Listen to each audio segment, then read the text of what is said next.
My next guest says, show me the dividends. He's joining us with our regular stock picks from Zürich, David Costa, Dean from the Robert Kennedy College. Good to see you again. David, show me the dividends. Is that the mantra that you're singing to at the moment?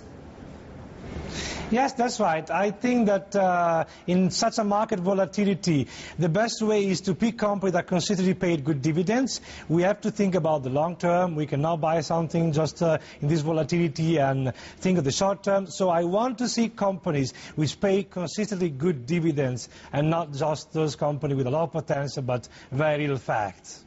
I mean, it's nothing new. I mean, a lot of people are still looking for companies with strong dividends. What are some of the ones that you recommend, and why in particular them? Well, I've been looking through some of the good opportunities in the Swiss market.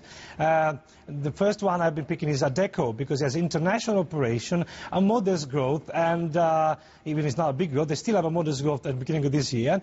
And obviously they are paying a pretty decent dividend, over 2%. I don't see them on lowering that dividend. Another company I decided to pick was it's Swisscom, because there is a perspective of increasing the business, even if now is not a particular good time. On the long term, I would see that rising. And another one, it will be Helvetia, which is an insurance company. We just bought an insurance company in Italy. They doubled their presence, and I see them as a very good potential to increase the dividend, which is already pretty high at 6% level. I mean, some of the companies that you mentioned, for example, Helvetia and Adecco, I mean, are quite cyclical, to say the least if you're looking at someone like Adecco in the job placement market. And if we're currently heading into bit of a slowdown, to say the least. I was just looking at some of the, not just US figures, but European figures. I mean, they're pretty scary at the moment when you look at the forecasts. Is it still a good idea to go for companies with dividend payouts currently if they're cyclical?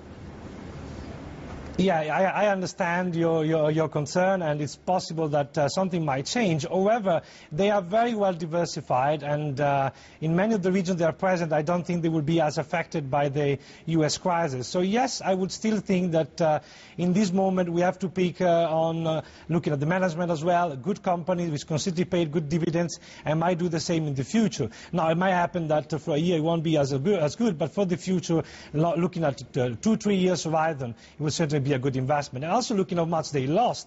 Adecco lost considerable on the stock exchange, so I would think it's really a good opportunity among the other one I picked.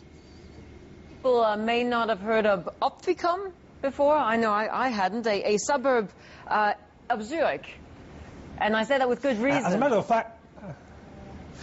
of fact, I was living in Opfikon for a while. Opfikon is very close. It's near to the airport. It's basically the airport area. And what is going on in Opfikon is that Kraft, it's already been announced since a while, but Kraft is moving their headquarters from London and Vienna to Opfikon. So what does it mean? It means that Kraft in Europe is going to have considerable tax savings on this new operation in Switzerland. So Kraft is among my non-Swiss picks, and the picks which are not related to the dividends, because Kraft has always been having a pretty modest dividend. But I feel that Kraft has a potential to increase their revenue also to the tax savings they will be making in Europe.